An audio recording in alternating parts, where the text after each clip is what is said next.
A cada momento, apenas acreditamos que sabemos o que sabemos, mas o que de fato sabemos é o que podemos recordar.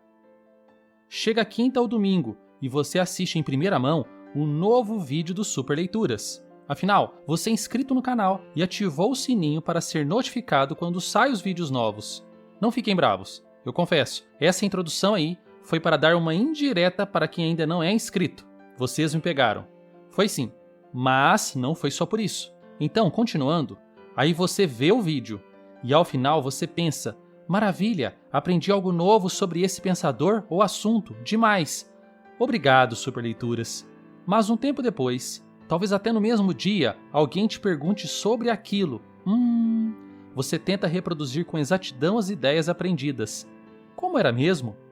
Parece que você tem uma ideia, todavia, já não se lembra muito bem.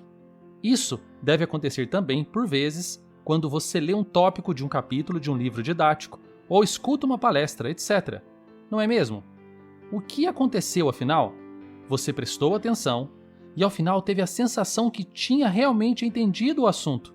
Mas parece que você, na verdade, não sabe aquilo que imaginou que sabia. Sinto muito, espectador. Afinal, e para frisar na sua memória a lição de abertura, é fundamental ter isso em mente. Só sabemos aquilo de que podemos lembrar a qualquer instante. Não importa a quantidade de conhecimento, se na hora H eu não me lembro, não recordo dele. Temos um vídeo no canal sobre a técnica Feynman de aprendizado. Uma das partes diz justamente que você deveria procurar a ensinar alguém para testar se você realmente aprendeu. O que acha que aprendeu? Para quem não viu o vídeo, deixo o link ao final desse. Muitas vezes, quando vamos explicar algo, é que percebemos o grande buraco na nossa memória, no nosso entendimento. Conseguimos explicar algo bem? Conseguimos debater sobre o assunto? Conseguimos responder às dúvidas dos ouvintes? Hoje, o acesso à informação está muito fácil. Veja essa comparação. Nos anos 90, eu, Alisson, morava em uma cidade pequena para a média, e num mundo sem internet. Tinha que correr às bibliotecas das escolas ou das faculdades de minha cidade para ter acesso a algum livro ou material de um determinado assunto, ou ainda procurar por alguns professores ou pessoas que sabiam especificamente daquele tema que eu tinha interesse. Não tinha outro jeito. Hoje, bastaria usar o Google, plim, sem sair de casa. Mas, por outro lado, ter a informação rápida, ter a voz de um especialista mastigando tudo rapidamente para mim, muitas vezes tem tomado o lugar daquilo que de fato sabemos.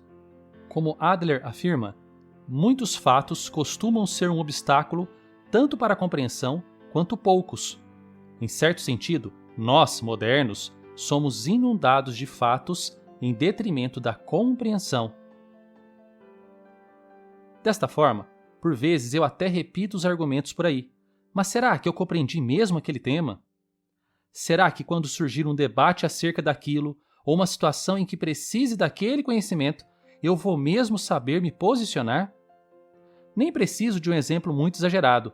Basta pensar nas provas do Enem, ou de um concurso, ou um teste para uma vaga de emprego. Mas como compreender algo se nem me lembro das informações exatas? Bom, como ensina a doutora Maria Konnikova, precisamos compreender a natureza motivacional da codificação. Tá, vou traduzir. Isso quer dizer que lembramos mais quando estamos motivados e interessados, não quando queremos lembrar de algo, mas no momento que estamos registrando uma informação. Calma, vou te dizer o que fazer especificamente mais adiante. Vou dar 4 passos para isso, como prometido. Porém, entenda isso antes.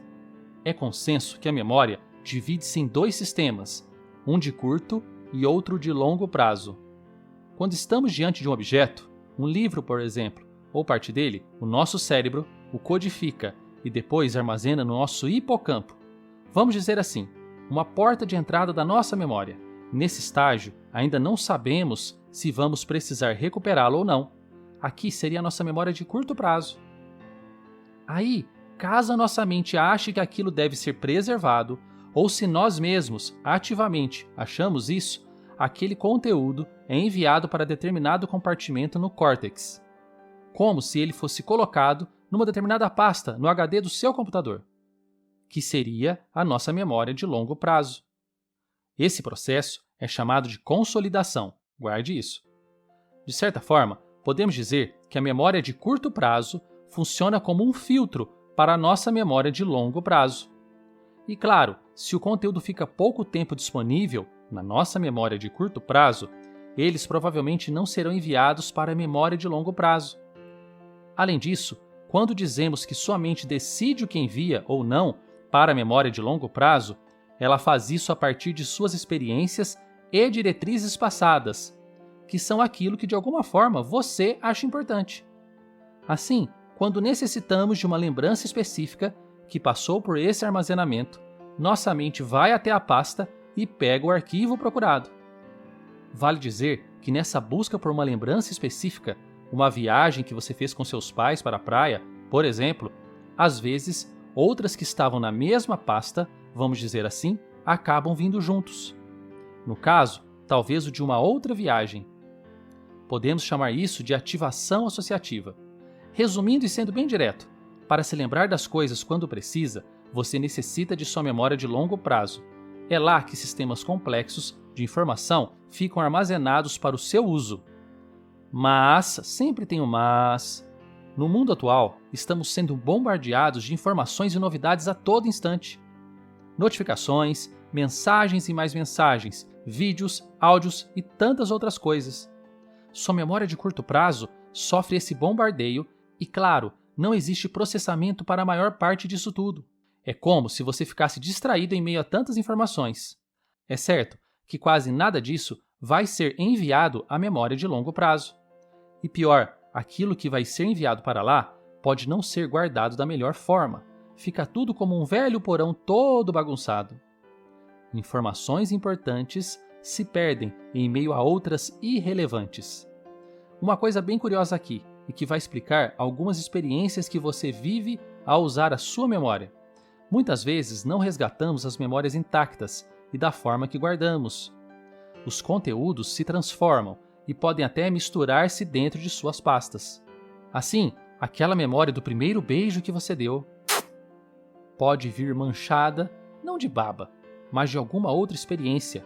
Foi num parque? Estava chovendo ou fazia sol? Já teve essa sensação de que uma lembrança parece estar misturada com a outra? Coloca nos comentários. Talvez você se lembre de um passeio de bote que gostou muito. E aquele foi um Natal incrível. Ou teria sido seu aniversário? Nunca sabemos o que virá junto quando acessamos uma lembrança. Lembranças que visitamos mais vezes tendem a ficarem mais frescas e mais acessíveis. Outras que não mexemos vão ficando no fundo da caixa. E pode ser que nem as encontremos outras vezes. Poxa, então quer dizer que nem na minha memória posso confiar com certeza? Eu diria que algumas vezes, não. Mas isso fica para um outro vídeo. A questão é, como então poder recordar aquilo que eu quero recordar na hora certa? Vamos lá, porém perceba que tudo o que foi dito até aqui é algo interessante, concordam? Então, não caia nesses comentários que dizem: gente, começa mesmo no minuto tal. Porque você pode estar jogando muita coisa fora, usando o filtro dos outros. Pense e decida com a sua cabeça. Agora, vamos aos 4 passos para que você consiga se lembrar de qualquer coisa que você leia. 1. Intervenção consciente. O seu cérebro, como foi dito, a partir de diretrizes passadas, decide o que enviar ou não para ser guardado. Mas existe um outro ponto importante, que é a natureza motivacional da codificação. Assim, lembramos mais quando estamos motivados e interessados, mas em especial no momento em que as lembranças estão sendo registradas na sua codificação, e não na hora da recuperação dessas lembranças. E você pode usar isso conscientemente. Quando quiser de fato memorizar algo, você deve dizer a si mesmo: eu quero me lembrar disto. Isto é importante, preciso me lembrar. Essa é uma intervenção consciente no processo de memorização. A doutora Maria Konnikova diz que, contudo, vale você consolidar a informação assim que possível. Vamos falar disso no próximo passo. 2. Consolidação. Após a leitura de um texto ou parte dele, como um capítulo de um livro, procure explicar o que acabou de ler. No estudo, estudantes que explicaram certo conteúdo matemático após uma leitura saíram-se melhor em uma avaliação do que aqueles que repetiram várias vezes as informações. Desta forma, antes de pular para a próxima atividade, pense sobre o conteúdo que acabou de ler. Mas não apenas pense, explique para alguém ou para você mesmo. Fale em voz alta, talvez ele possa ser inserido numa pequena história. Esse processo ajuda na consolidação e também na hora de resgatar essa memória. 3. Repetição espaçada. Faz-se necessário que retornemos com regularidade num determinado tema para que aquele conteúdo seja melhor assimilado. Defina intervalos de ao menos 24 horas para voltar àquele estudo. Depois, pode aumentar o espaçamento. Eu sei que isso é mesmo uma técnica de estudo. A questão é que o seu cérebro é um músculo e você precisa exercitá-lo. 4. Atenção plena. Você não nasceu para ser multitarefa. Então, estudar, escrever um texto, falar ao telefone e ficar respondendo os amigos no WhatsApp ao mesmo tempo não ajudam em nada no processo de memorização. Você vai simplesmente perder muito do que leu. Aquilo nunca chegará à sua memória de longo prazo. Nossa atenção é um recurso escasso. Quando nós focamos em algo, muitas e muitas outras informações se dissipam para nós. Então, organizar os tempos de aprendizado e de memorização é fundamental. Mais sobre esse tema você pode encontrar no livro O Gorila Invisível. Acho que na atualidade talvez esse quarto passo seja o mais difícil. Claro que tem uma lição bônus e é a minha preferida, mas antes dela, quero dizer que ter uma vida interior e exterior mais organizada é fundamental para a memória e essa atenção plena. E mais que isso, para ter mais tempo para você viver bem. O professor Paulo Rafael, aqui do canal, desenvolveu um método chamado Filosofia na Prática. Graças a esse método, ele, alguém que já teve problema de atenção, foi capaz de completar 2 graduações em Filosofia e Teologia, um mestrado em Filosofia e um doutorado também em Filosofia, em tempo recorde. Quer saber o segredo? Ele mesmo pode explicar isso. Basta clicar aqui ou no primeiro link da descrição e ter acesso a essas valiosas informações. O ensinamento bônus é o meu preferido, porque ele nos coloca no centro da equação, de maneira personalizada. Então eu chamo ele de 5. Quais são seus interesses específicos? O que você gostaria mesmo de aprender e de saber? Veja, a sua memória, assim como outros recursos, precisam estar a seu serviço e não a serviço da mídia e das pautas todas que aparecem por aí. Você não tem obrigação de sair opinando sobre tudo e todos, alimentando as redes com palpites e discussões infinitas. Estão roubando a sua atenção e o seu foco, que são limitados. O seu esforço precisa ser direcionado, e isso vai te trazer leveza e profundidade. Concentre-se naquilo que é importante para você. Eu diria que essa lição se resume em Conhece-te a ti mesmo, que é uma das mais abordadas aqui no Super Leituras.